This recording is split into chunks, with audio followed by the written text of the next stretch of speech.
We are not witnessing a technological revolution. We are witnessing a collision. On one side, the most advanced computational machinery ever built. On the other, a limit that no amount of optimization can cross.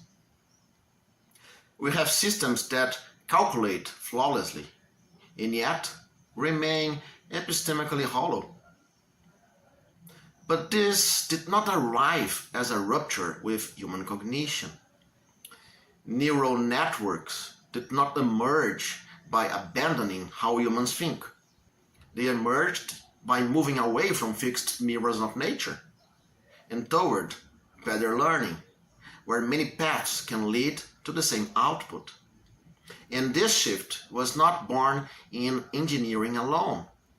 It was prepared quietly by philosophy of language. One of its core insights is simple.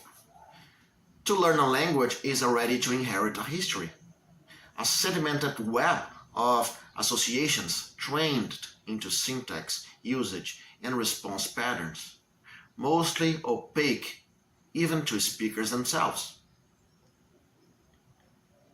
We speak fluently, we judge competently, we reason confidently, without transparent access to the countless reinforcements, corrections, social pressures, and practical constraints that shaped how our thinking now works. This is why the current moment produces confusion. There is a real discontinuity between the technically informed and the uninformed. And this is not elitism. It conditions how astonishment and outrage are manufactured. Those who know the history of how humans have modeled their own thought and language do not see anything miraculous here. They see continuity, pattern learning, statistical stabilization, behavioral regularities sedimented into structure, which is precisely why the real problem is not performance, it is meaning. Today's dominant response is called alignment, the attempt to mechanically tether artificial systems to human values and norms. But alignment keeps failing for a structural reason. It treats normativity as something that can be added afterward, as if meaning were a parameter instead of a condition of possibility.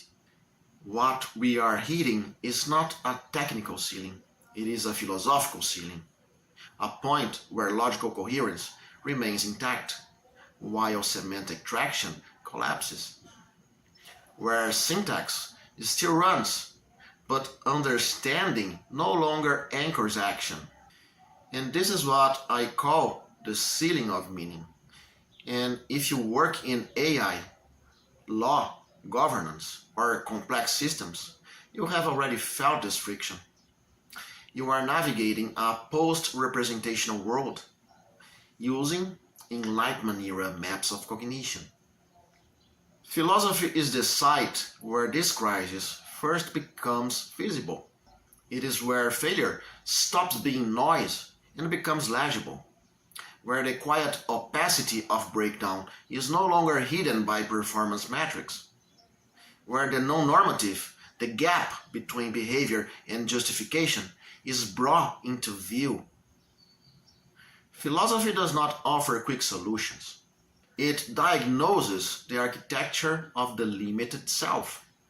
It shows where representation fractures, where meaning thins, where intelligence becomes simulation.